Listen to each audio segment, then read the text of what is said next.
मंडी की बेटी हूँ, क्षेत्र की आवाज को पूरी ताकत के साथ उठाने का प्रण करती हूँ। यह बात भाजपा प्रत्याशी कंगना रनौत ने अपने चुनावी दौर पर द्रंग व वल्ह विधानसभा क्षेत्र में कही। कंगना ने कहा कि मोदी सरकार ने हर वर्ग का विकास कार्य किया है। महिला शक्ति के लिए पिछले 10 वर्ष अभूतपूर्व रहे हैं।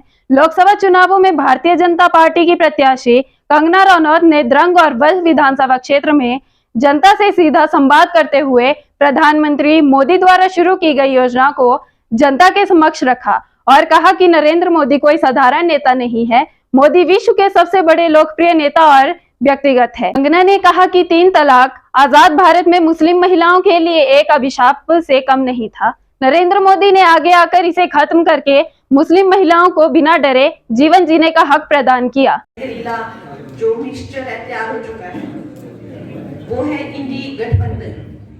उसमें ऐसा कोई भी इंसान नहीं है जिस पे कोई घोटाला या किसी तरह का कोई स्कैम रजिस्टर्ड उसके नाम पर नहीं है।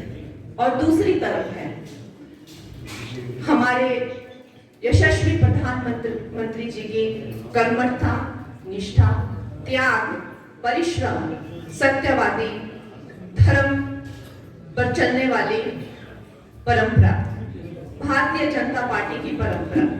तो इस धर्म युद्ध में अब हमें हिस्सा लेना है। और दोस्तों, एक जमाना था जब भारत को जाना जाता था एक भ्रष्टाचार का एक कूड़ादान तरह से समझा जाता था। ओपन में कचरा फेंका हुआ है, खुले में शौच करने वाले लोग, दुनिया की सबसे भ्रष्टाचारी देश, इस तरह से हमें दुनिया में समझा जाता था। और ये शर्मसार कर देने वाली बात है। कुछ ऐसे ही हमारे जो पॉलिटिशियंस थे दुनिया के सामने, उन्होंने कुछ ऐसे अपने उदाहरण रखे भी जिनसे उन्होंने उन्हें ऐसा कहा। और आज का दिन देखिए, आज हम भारत को, हम G20 में देखिए भारत को किस दृष्टि से देखा जाता है। ये वही भारत है जहां आज 2014 तक जहां मात्र 98,000 किलोमीटर के हाईवेज बने हुए थे, लेकिन सिर्फ पिछले 9 वर्षों में 54,000 से भी ज्यादा किलोमीटर के हाईवेज बन चुके हैं। एक वक्त था जब हमारे प्रधानमंत्री कहा करते थे कि मैं क्या करूं, देश में इतने करप्शन है, मैं 1 रुपया भेजता हूं गरीबों तक, उन तक मात्र जो है 10 पैसे पहुंच पाते हैं। तो भैया आप उसके बारे में कुछ करते क्यों नहीं है? आप प्रधानमंत्री, आपको कुछ करना चाहिए ना। नहीं, कुछ किया नहीं। हमारे जो प्रधानमंत्री नरेंद्र मोदी हैं, जैसे ही उन्होंने सत्ता संभाली, सबसे पहले उन्होंने 50 करोड़ से भी ज्यादा लोगों के अकाउंट्स खोले। अब बीच में कोई बिचौलिए नहीं है, सीधा पैसा। अगर वो 1 लाख रुपए भेजते हैं तो 1 का 1 लाख रुपए गरीब के पास पहुंचता है। वो उनकी इच्छा शक्ति है, वो उनकी गरीबों के प्रति, वो इतना उनके प्रति उनका कर्मठता है, उनका एक निष्ठा और उनका प्रेम है कि वो सोचते हैं कि मैं कैसे रास्ते निकालूं। हमारी जो महिलाएं हैं उनको उन्होंने इज्जत कर दी, वो सोचते हैं उनके बारे में। स्वच्छ भारत आंदोलन चलाया, उन्होंने जितने भी घर बनाए, आप मानेंगे कि अधिकतर घर उन्होंने महिलाओं के नाम किए। क्यों? क्योंकि उन्होंने महिलाओं के स्वाभिमान का भी ख्याल रखा। उन्हें पता है कि जब भी महिला को कुछ मनमुटाव घर में होता है तो हमेशा कहा जाता है तुम्हें घर से निकाल देंगे।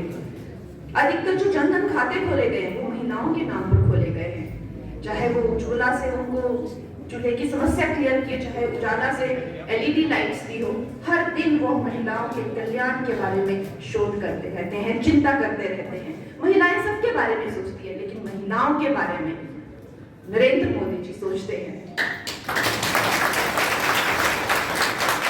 उनका सपना इस देश को सिर्फ रोग मुक्त करने का नहीं है, सिर्फ गरीबी मुक्त करने का नहीं है। वो चाहते हैं कि इस देश का हर इंसान जो है वो स्वस्थ भी हो। उन्होंने कितने सारे जो दुनिया की सबसे बड़ी जीवन बीमा जो परियोजना है आयुष्मान कार्ड, 5 लाख रुपए का इलाज मुफ्त दे रहे हैं। कितने सारे आयुष्मान केंद्र खोले गए हैं, 1.5 लाख से ज्यादा, जहाँ पे छोटे छोटे से चेकअप से लेकर बड़े बड़े कैंसर के तक के टेस्ट किए जाते हैं। ऐसी कौन सी चीज नहीं है जिसका उन्हें ख्याल नहीं है? ऐसी कौन सी बात है जिसके बारे में वो सोचते नहीं है? अब विमेन रिजर्वेशन बिल जिसके तहत 30% महिलाओं को जो रिजर्वेशन मिली है, उसके कारण आज मुझे ये स्टेज मिला है। आज उसके कारण आपकी मंडी की बेटी को ये स्टेज मिला है और समस्त भारत देख रहा है कि महिलाओं के सशक्तिकरण के लिए कितनी सारी योजनाएं चली हुई हैं। मुफ्त राशन से लेकर, मुफ्त वैक्सीन से लेकर,